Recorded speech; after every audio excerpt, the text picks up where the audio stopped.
ನಮಸ್ಕಾರ ಪೋಷಕರೇ. ಕಳೆದ ಕೆಲವು ವಾರಗಳಿಂದ ನಿಮ್ಮ ಮಕ್ಕಳು ಮನೆಯಲ್ಲಿ ನಿಮ್ಮೊಂದಿಗೆ ಮೋಜಿನ ರೀತಿಯಲ್ಲಿ ಕಲಿಯಲು ಸಹಾಯ ಮಾಡಲು ನೀವು ಅನೇಕ ಚಟುವಟಿಕೆಗಳನ್ನು ಮಾಡುವ ಮೂಲಕ ಅದ್ಭುತ ಕೆಲಸವನ್ನು ಮಾಡುತ್ತಿದ್ದೀರಿ. ನಾವು ಪೋಷಕರೊಂದಿಗೆ ಮಾತನಾಡುವಾಗ ಅನೇಕ ಪೋಷಕರು ನಮ್ಮನ್ನು ಕೇಳಿದರು, ನನ್ನ ಮಗು ಈ ಚಟುವಟಿಕೆಗಳಿಂದ ಕಲಿಯುತ್ತಿದೆಯೇ ಎಂದು ನನಗೆ ಹೇಗೆ ಗೊತ್ತಾಗುತ್ತದೆ? ಅವರು ಕಲಿಯುತ್ತಾರೆಯೇ ಅಥವಾ ಅವರಿಗೆ ಹೆಚ್ಚಿನ ಸಹಾಯ ಬೇಕಾಗುತ್ತದೆಯೇ ಎಂದು ಪರಿಶೀಲಿಸಲು ನಾನು ಏನಾದರೂ ಮಾಡಬಹುದೇ ಎಂದು. ನಿಮಗೆ ಸಹಾಯ ಮಾಡಲು ಕೀ ಎಜುಕೇಷನ್ ಫೌಂಡೇಶನ್ ಕಲಿಕಾ ಪರಿಶೀಲನೆಯನ್ನು ನಿಮ್ಮ ಮುಂದೆ ತರುತ್ತೇವೆ. ಪ್ರತಿ 4-5 ವಾರಗಳಿಗೊಮ್ಮೆ ನಿಮ್ಮ ಮಕ್ಕಳು ಪ್ರಗತಿಯನ್ನು ಪರೀಕ್ಷಿಸಲು ನೀವು ಮನೆಯಲ್ಲಿ ಮಾಡಬಹುದಾದ ಮೌಲ್ಯಮಾಪನ ಚಟುವಟಿಕೆಗಳ ಗುಂಪನ್ನು ಸಣ್ಣ ಮತ್ತು ಮೋಜಿನ ರೀತಿಯಲ್ಲಿ ನಿಮಗೆ ಕಳುಹಿಸುತ್ತೇವೆ. ಈ ಚಟುವಟಿಕೆಗಳನ್ನು ನೋಡೋಣ. ನೀವು ಚಟುವಟಿಕೆಗಳನ್ನು EVS, ಇಂಗ್ಲಿಷ್ ಮತ್ತು ಮ್ಯಾಥ್ಸ್ ವಿಷಯಗಳಿಗೆ ಪಡೆಯುತ್ತೀರಿ. ಪ್ರತಿ ಚಟುವಟಿಕೆ ಹಾಳೆಯಲ್ಲಿ ನಿಮ್ಮ ಮಗುವಿಗೆ ಏನು ತಿಳಿದಿರಬೇಕು ಎಂದು ಹೇಳುವ ಮೂಲಕ ಅದು ಮೊದಲು ಪ್ರಾರಂಭವಾಗುತ್ತದೆ.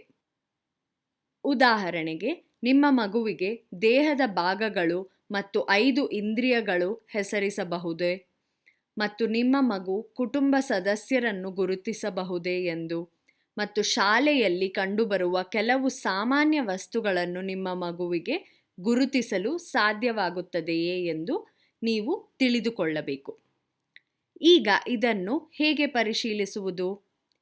ಈ ಅಂಕಣದಲ್ಲಿ ನೀಡಲಾದ ಚಟುವಟಿಕೆಗಳನ್ನು ನೀವು ಪರಿಶೀಲಿಸುತ್ತೀರಿ. ಈ ಪ್ರತಿಯೊಂದು ಚಟುವಟಿಕೆಯನ್ನು ಮಾಡಲು ನಿಮ್ಮ ಮಗು 5 ನಿಮಿಷಗಳನ್ನು ತೆಗೆದುಕೊಳ್ಳುತ್ತದೆ.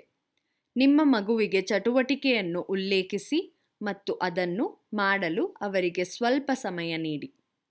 ಒಂದು ಚಟುವಟಿಕೆಯನ್ನು ನೋಡೋಣ. ಮನೆಯಲ್ಲಿರುವ ಪ್ರತಿಯೊಬ್ಬ ವ್ಯಕ್ತಿಯನ್ನು ಸೂಚಿಸಲು ನಿಮ್ಮ ಮಗುವಿಗೆ ಹೇಳಿ ಮತ್ತು ಅವರ ಹೆಸರನ್ನು ಮತ್ತು ಅವರು ಯಾರೆಂದು ಹೇಳಲು ಸೂಚಿಸಿ. ನಿಮ್ಮ ಮಗುವಿನೊಂದಿಗೆ ನೀವು ಇದನ್ನು ಮೋಜಿನ ರೀತಿಯಲ್ಲಿ ಮಾಡಬಹುದು. ಇದು ಪರೀಕ್ಷೆ ಎಂದು ನೀವು ಅವರಿಗೆ ಹೇಳಬೇಕಾಗಿಲ್ಲ. ನಿಮ್ಮ ಮಗುವಿಗೆ ಏನು ಮಾಡಲು ಸಾಧ್ಯವಾಗುತ್ತದೆ ಮತ್ತು ನಿಮ್ಮ ಮಗುವಿಗೆ ನೀವು ಎಲ್ಲಿ ಹೆಚ್ಚು ಸಹಾಯ ಮಾಡಬಹುದು ಎಂಬುದನ್ನು ಪರಿಶೀಲಿಸುವುದು ಮತ್ತು ತಿಳಿದುಕೊಳ್ಳುವುದು ನಿಮಗೆ ಮಾತ್ರ, ಸರಿಯೇ?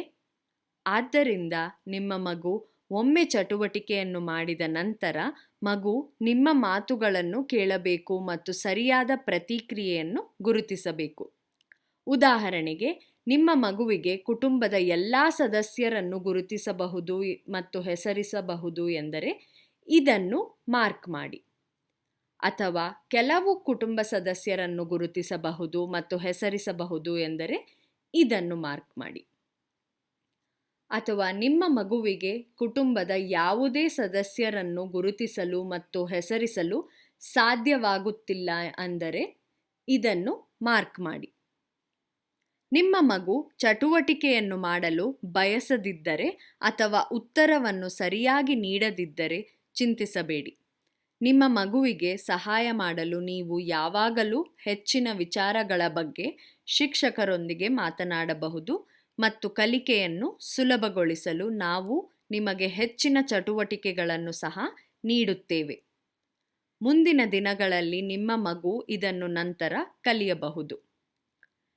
ಇಂಗ್ಲಿಷ್ ಮತ್ತು ಮ್ಯಾಥ್ಸ್ ಚಟುವಟಿಕೆಗಳನ್ನು ಕೂಡ ನೀವು ಪಡೆಯುತ್ತೀರಿ.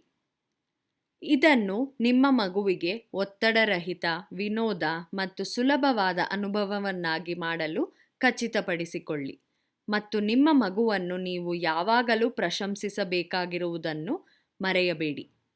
ಮತ್ತು ಅವರು ಪ್ರತಿಕ್ರಿಯೆಗಳನ್ನು ಸರಿಯಾಗಿ ನೀಡಿದಾಗ ಅವರು ಉತ್ತಮ ಕೆಲಸ ಮಾಡಿದ್ದಾರೆಂದು ಅವರಿಗೆ ತಿಳಿಸಿ. ಇದರಿಂದ ಅವರು ಮುಂದುವರಿಯಲು ಪ್ರೇರೇಪಿಸಿದಂತಾಗುತ್ತದೆ. ಈ ರೀತಿಯಾಗಿ ಚಟುವಟಿಕೆಗಳನ್ನು ಹೇಗೆ ಮಾಡಬೇಕೆಂಬುದರ ಕುರಿತು ನೀವು ಆಲೋಚನೆಗಳು ಮತ್ತು ಸಂಪನ್ಮೂಲಗಳನ್ನು ಸಹ ಪಡೆಯುತ್ತೀರಿ. ಈ ಅನುಭವವನ್ನು ನೀವು ಆನಂದಿಸುತ್ತೀರಿ ಮತ್ತು ನಿಮ್ಮ ಮಕ್ಕಳೊಂದಿಗೆ ಪ್ರತಿದಿನ ಮನೆಯಲ್ಲಿ ಮೋಜು ಮತ್ತು ಆನಂದದಾಯಕ ರೀತಿಯಲ್ಲಿ ಕಲಿಯುವುದನ್ನು ಮುಂದುವರಿಸುತ್ತೀರಿ ಎಂದು ನಾವು ಭಾವಿಸುತ್ತೇವೆ. ಧನ್ಯವಾದಗಳು.